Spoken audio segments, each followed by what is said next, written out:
चौथा पैगाम के तमाम दर्शकों का स्वागत है। विश्व पर्यटन दिवस के मौके पर सूर्यपुत्री ताप्ती नदी की सफाई संत निरंकारी मिशन के कार्यकर्ताओं द्वारा की गई, जिसमें महिला पुरुष बड़ी संख्या में शामिल रहे। सभी ने ताप्ती नदी से गंदगी निकालकर नदी को साफ किया।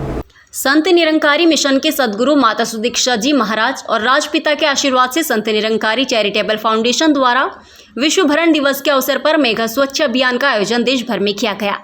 इसी संख्या में शाखा द्वारा ताप्ती नदी के राजघाट पर पहुंचकर विशेष सफाई अभियान चलाया गया, जिसमें सेवा दल, सात संगत और संत निरंकारी चैरिटेबल फाउंडेशन के वॉलंटियर्स शतक 2 घंटे तक श्रमदान देकर ताप्ती के अंचल को गंदगी से मुक्त किया। सफाई के दौरान प्लास्टिक, कैरी बैग, डिस्पोजल सामग्री, अन्य दूषित कचरा निकालकर उसका निपटान किया। संस्था के पदाधिकारी ने बताया कि पर्यावरण के संकट के चलते आज कई नदियों का अस्तित्व खतरे में है। यदि हम आज भी नदियों को प्रदूषित होने से नहीं बचाएंगे तो आने वाले समय में नदियों का अस्तित्व खत्म हो जाएगा और तो और जल्दी जीव जंतु भी नष्ट हो जाएंगे।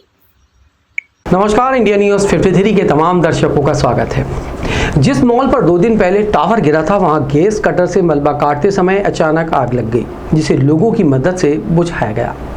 लालबाग रोड पर बीएसएनएल के दफ्तर का टावर जिस शाह एंड शाह मॉल पर गिरा था, वहां रविवार शाम करीब 4 बजे गैस कटर का काम चलते समय आग लग गई।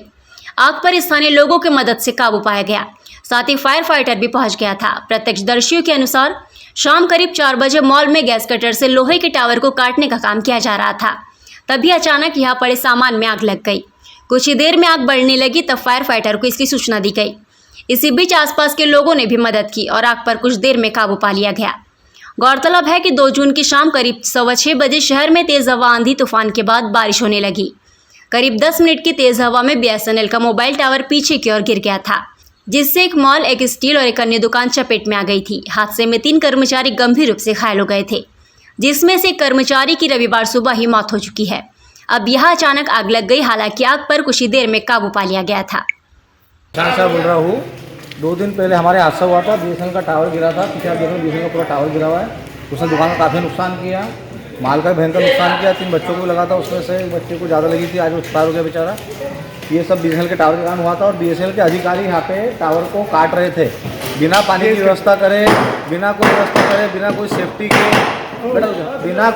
के, बिना किसी आला अधिकारी के यहाँ रुके। सिर्फ 2 जनों को, बच्चों को लाके खड़ा कर दिया था और वो लोग वेल्डिंग का काम कर रहे थे। कोई सुरक्षा नहीं थी, कुछ नहीं थी। ये बीएसएनएल की घोर कमी है और उनको समझना चाहिए कि ये फायर का काम मजाक नहीं है। आज उनके कारण बहुत बड़ा हादसा हो गया। यहाँ पे समय पे फायर ब्रिगेड आई तो इतना बड़ा हादसा टल गया, तो हादसा कहीं पहुंच जाता था। ये कटिंग किस तरीके से कर रहे थे? वो क्या गैस वेल्डिंग मशीन लाए थे और ये लाए थे, पर बिना कोई सेफ्टी के, बिना कोई फायर की व्यवस्था के, बिना पानी के टैंकर के, जबकि ये इसकी व्यवस्था के बिना कर नहीं सकते। ये लोग, इनको अधिकार नहीं इस टाइप से करने का। और एक कोई भी आप कटिंग का काम करते तो अधिकारी को वहाँ पे मौजूद रहना बहुत जरूरी है पूरे टाइम, तो ये कोई मौजूद नहीं था। आग में क्या जला है वैसे? क्या क्या जल गया? वॉशिंग मशीन, ये वो जो सामान जो नुकसान हुआ था, जो वहाँ रखा हुआ था, जो अभी तक हटाया नहीं, इंश्योरेंस वाले आएंगे चेक करेंगे, उस कारण से वो सब चीज़ों ने आग पकड़ ली इनकी वेल्डिंग मशीन के कारण। शहर के कबीर निर्णय मंदिर नागजीरी में सदगुरु कबीर साहिब जी की जयंती कार्यक्रम आयोजित हुआ, जिसमें कई श्रद्धालु शामिल हुए। प्रतिवर्ष अनुसार इस वर्ष भी सदगुरु कबीर साहिब जी की जयंती के अवसर पर कई धार्मिक आयोजन किए गए। नागजीरी स्थित कबीर निर्णय मंदिर में सदगुरु कबीर मौलिक ग्रंथ बीजक पाठ किया गया। सत्संग, भजन कीर्तन के बाद गुरु की पूजा, आरती और भोजन भंडारा किया गया। इस कार्यक्रम में दूर दूर से अनुयायी मंदिर पहुंचे। कार्यक्रम के दौरान विद्वानों द्वारा पधारे हुए श्रद्धालुओं को आशीर्वाद प्रवचन दिए गए। ये कार्यक्रम हर साल आयोजित किया जाता है। देश भर से कबीर पंथ से जुड़े श्रद्धालु पहुंचते हैं। ऐतिहासिक रोकड़िया हनुमान मंदिर पहुंच मार्ग का विद्युतीकरण संपन्न हुआ है। इसका लोकार्पण समारोह मंदिर परिसर में आयोजित किया गया। शहर के प्राचीन रोकड़िया हनुमान मंदिर में प्रतिदिन हजारों श्रद्धालु अपनी मनोकामनाएं लेकर जाते हैं। श्रद्धा और आस्था से ओतप्रोत श्रद्धालु दूर दूर से इस मंदिर पर पहुंचते हैं।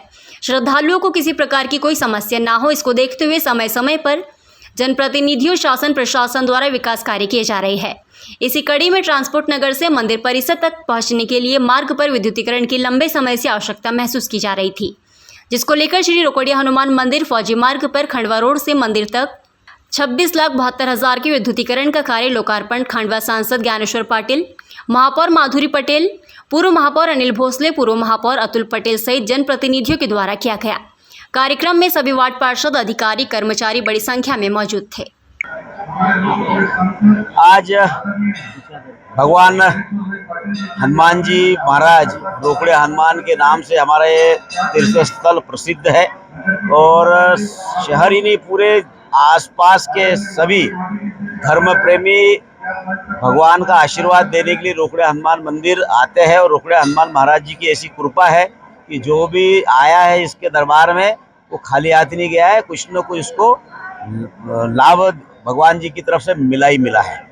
और आप भी देख सकते हैं कि मेरा भी यहाँ पर रोकड़े हनुमान मंदिर में लगभग 35 वर्षों पूर्व से आना जाना शुरू हुआ। जब ट्रांसपोर्ट नगर में मैं यहाँ ट्रांसपोर्ट का व्यवसाय करता था उस समय हम लोग यहाँ पर कीचड़ में आते थे।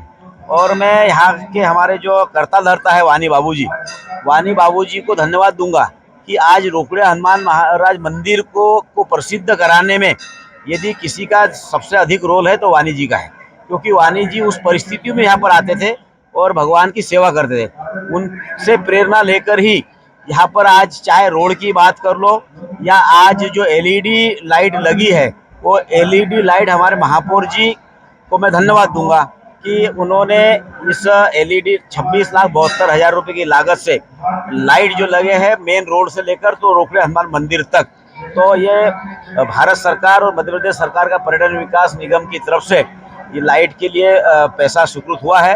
तो मैं माननीय मुख्यमंत्री शिवराज सिंह चौहान जी को भी और माननीय प्रधानमंत्री मोदी जी को भी बहुत बहुत धन्यवाद देता हूँ और धन्यवाद देता हूँ हमारे महापौर जी और उनकी पूरी परिषद को, पुरानी परिषद अनिल भाऊ की परिषद को भी, कि आप लोगों के प्रयासों से यहाँ पर आज लोग जो रात्रि में भी जो लोग आते हैं दर्शन करने के लिए तो उनको भी उजाला मिलेगा। और सिर्फ रोकड़े हनुमान ही नहीं, पूरे देश के अंदर जो भी हमारे धार्मिक स्थल है वो सारे धार्मिक स्थलों का पुनरुद्धार करने के साथ साथ वहाँ पर अच्छा रोड मिले, वहाँ पर लाइट की व्यवस्था हो, ये सारी सुविधाएं देने का काम हमारी भारतीय जनता पार्टी की शिवराज जी की सरकार और मोदी की सरकार करे। मैं उनको तहे दिल से बहुत बहुत धन्यवाद देता हूँ।